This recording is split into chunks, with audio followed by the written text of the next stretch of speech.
नमस्कार साथियों, मैं डॉक्टर नम्रता मालपानी आज यूबी चैनल की तरफ से वापस आपके साथ ज्योतिष वर्ष में हूँ।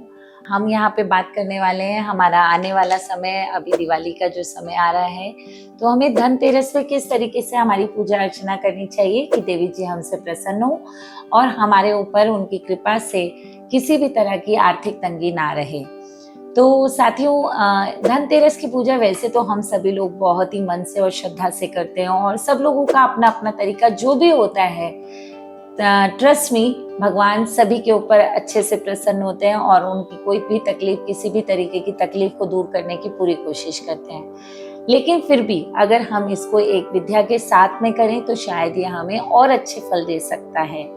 तो अगर इस बार आप अपने लक्ष्मी पूजन के लिए तैयारी कर रहे हैं तो उसमें कुछ चीज़ें ऐसी हैं जो आपको ऐड करना चाहिए और साथ में एक प्लेस भी फिक्स करना चाहिए। आपका मंदिर अगर नॉर्थ ईस्ट एरिया में है तो बहुत ही अच्छी बात है, लेकिन अगर उधर नहीं है तो भी मैं चाहूँगी कि आप अपनी लक्ष्मी जी की जो चौकी लगाएं, जो आप उनकी स्थापना करें, वो आप नॉर्थ ईस्ट कॉर्नर ज़रूर लें।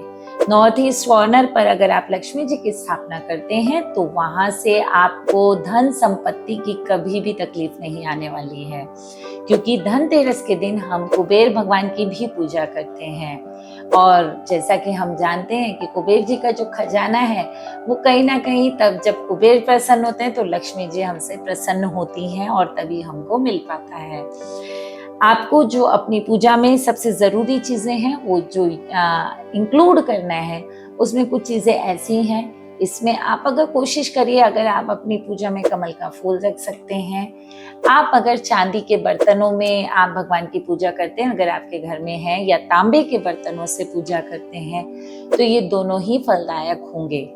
इसके अलावा आपकी पूजा की सामग्री में नारियल, जो कि हम चढ़ाते ही हैं, वो तो हमें हर पूजा में वैसे भी रखना होता है, बट इसके साथ साथ में आप गोमती चक्र रख सकते हैं और साथ में कौड़ी भी रख सकते हैं। साथ में चांदी का सिक्का जिसपे लक्ष्मी जी, गणेश जी हमारे बने हुए होते हैं, कि हमारे बहुत सारे घरों में ये चांदी का सिक्का बहुत इजीली मिल जाता है, तो वहाँ हम कोशिश करेंगे कि उस चांदी के सिक्के को हम जरूर रखें। इसके साथ में अगर हमारे कुछ दोस्त धनतेरस पे कुछ खरीदते ही हैं और उन्होंने एक नियम ले रखा है कि धनतेरस पे कुछ नया लेकर आना है, तो इस बार धनतेरस पर आप लक्ष्मी गणेश जी वाला जो सिक्का होता है या फिर चांदी का सिक्का जो पुराने समय का विक्टोरिया का चलता हुआ आ रहा है, वो आप जरूर लें। वो आपके घर में कहीं ना कहीं सुख समृद्धि जरूर लेकर आएगा। इस चांदी के सिक्के की आप धनतेरस वाले दिन पूजा कीजिए और इसके बाद इसको आपकी तिजोरी में रख लीजिए।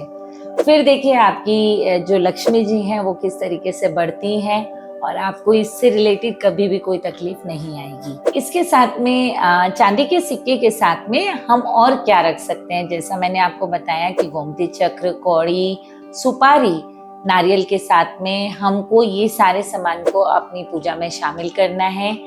आपकी थाली में जिस थाली से आप पूजा करें उस पे स्वस्तिक जरूर मांडें। स्वस्तिक मांड कर अगर हम दीपक रखते हैं तो वो भी आरती की जो थाली होती है उससे भी हमको बहुत फायदा मिलता है। आपके पूजा के जगह पर, स्थान पर सबसे पहले सर्वप्रथम आपको सातिया मांडना है या कोई रंगोली आप मांड सकते हैं।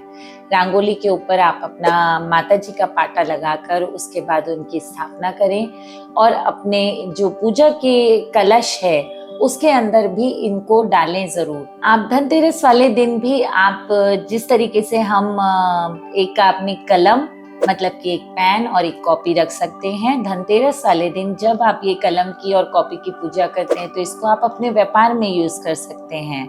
व्यापार में इसको यूज करने से आपको कहीं ना कहीं आपके जो भी काम आप कर रहे हैं या नौकरी में भी आप हैं, तो इस डायरी और पेन को आप आगे के वर्ष के लिए पूरे साल यूज कीजिएगा। तो इस समय अगर हमारा 2025 का आपको कोई डायरी मिल सकती है तो आप वो भी इसमें रख सकते हैं ताकि आपको आगे काम आ सके। और इसके अलावा आप अपने घर में भी जो भी काम के लिए कोई वस्तु, जो भी आप डायरी यूज कर सकते हैं, उसको भी आप इसमें इस्तेमाल ले सकते हैं। तो साथियों, इस बार की जो पूजा होगी वो बहुत स्पेशल होगी, क्योंकि आप नॉर्थ ईस्ट कॉर्नर पर करेंगे, उससे माता जी प्रसन्न होंगी और साथ में ये जो चीजें मैंने आपको बोली हैं वो आप अपनी पूजा में जरूर से इंक्लूड करिएगा।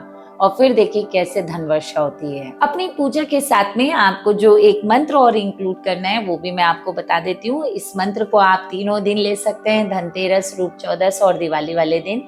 आप अगर कोशिश कीजिए, अगर ये आप 108 बार कर सकें, अगर नहीं भी कर पाए तो जितनी अपनी जिसकी क्षमता हो उतनी बार वो बोल सकता है।